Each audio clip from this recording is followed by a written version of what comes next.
Helo bawb, heddiw dwi'n mynd i rhannu efo chi un o'r brofiadau mwyaf anhygoel I fi erioed ei gael ymweld â Machu Picchu. Ces I trio recordio fideo yn Machu Picchu yn siarad, ond roedd llwyth o bobl yno ac roedd llawer o Israeliaid yn achosi problemau ac yn ysgrechion yno. Amigo! Rhaid I fi dweud mae hyn arbennig bob amser dwi'n ddod yna. Wel, dwi wedi bod yn ôl 2 waith yn barod a gallai I ddweud mae hyn hudolus. A'r tro yma roedd yn fwy arbennig a fyth achos is I efo fy nghariad, Joshua.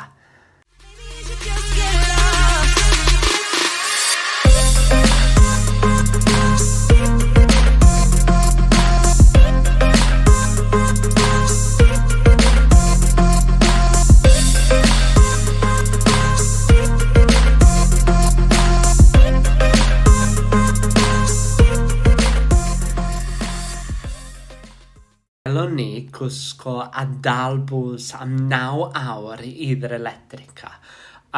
Wedyn, cerddon ni'n am 2 awr a hanner arall nes cyrraedd agos calientes a Machu Picchu Pueblo. Ac hefyd, a phan fyddw hyn a cyrraedd ddechrau llwybr, mae'n rhaid rhoi ei chenw a chrif pasbort. Mae popeth yno yn drefnus iawn.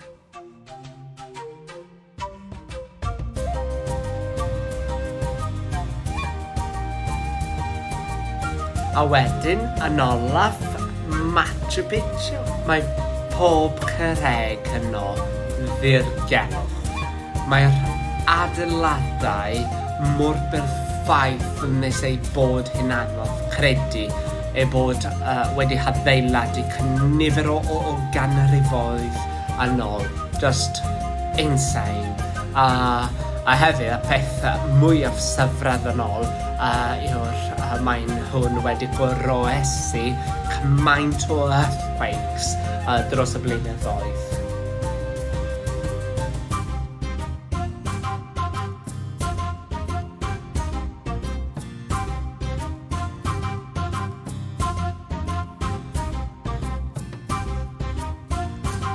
Mae Machu Picchu dros 2,400 metr uwch law lefel y môr.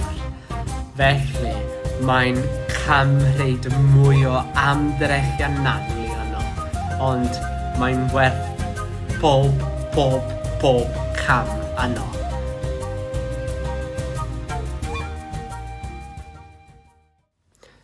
Hefyd, dyma ffaith ddiddorol neu trist dwi ddim yn siŵr sut dwi'n gallu ddisgrifio hwn. Mae Americanwyr yn hoffi ddweud mae Americanwr Hiram Bingham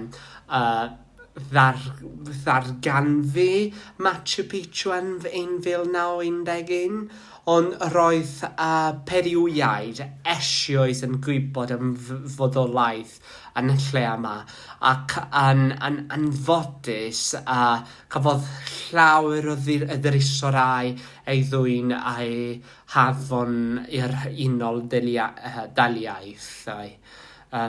Just trist yn clywed am ei hanes hwn.